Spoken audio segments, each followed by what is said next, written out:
Cette table ronde Imaginarium a réuni sous l'impulsion de Éric Brionne, Dark Planner, alias Dark Planner, tout un tas d'entrepreneurs de la génération Y.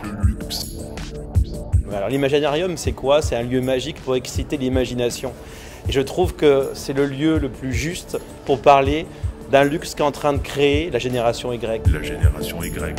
Pour moi, le luxe, finalement, c'est avoir une pièce qui dure dans le temps. C'est vraiment consommer juste, quoi. C'est vraiment acheter des pièces qui vont durer dans le temps et c'est pour ça que moi, j'essaie de créer une marque comme ça. Aujourd'hui, on est en face d'un client qui est très informé, qui a vraiment cette volonté de savoir comment est fait le produit, où il est fait. Je ne pense pas qu'on crée un nouveau luxe, mais au contraire, on revient vers les racines du luxe, même vers l'ancien luxe, qui est un luxe qui est authentique, qui est exclusif.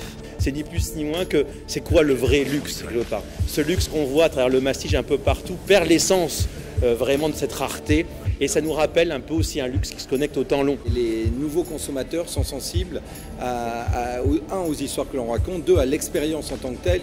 Donc un produit seul aujourd'hui n'a pas d'intérêt, il faut un produit, une histoire. Chez nous, ce sont des souvenirs.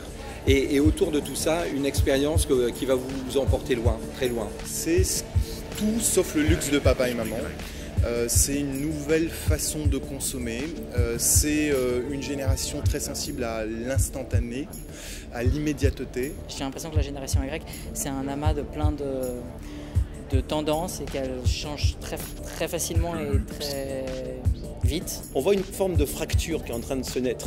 90% des Français disent le luxe c'est que pour les touristes. La Y ne pense pas ça, elle économise, elle aime le luxe, mais elle veut du vrai luxe et du luxe réinventé. Le lien que j'ai avec la génération Y et qu'on a tous en commun, c'est en fait de surfer sur une vague de choses qui existent tout en étant plus exigeant, tout en refusant de se refuser des choses en fait, tout simplement. Donc oui, l'Imaginarium Y, c'était un voyage d'imaginaire excitant et la qualité des questions du public est là pour le prouver. Je crois que ça a été une belle expérience sensorielle mais aussi sensuelle, parce qu'on a eu cette expérience qui a beaucoup plu de tatous éphémères. La génération Y ne s'interdit rien, même d'avoir des tatouages éphémères.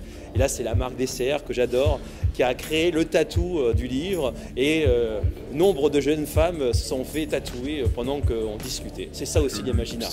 Et finir bien sûr par le 3D printing avec l'expérience Mohimi à travers cette statuette très grecque parce que quelque part ça tue le selfie.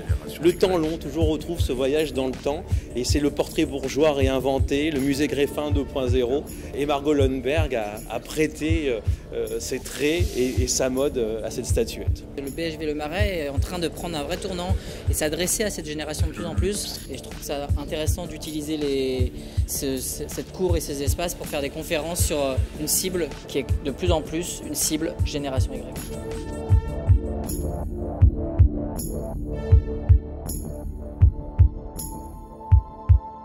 Imaginarium.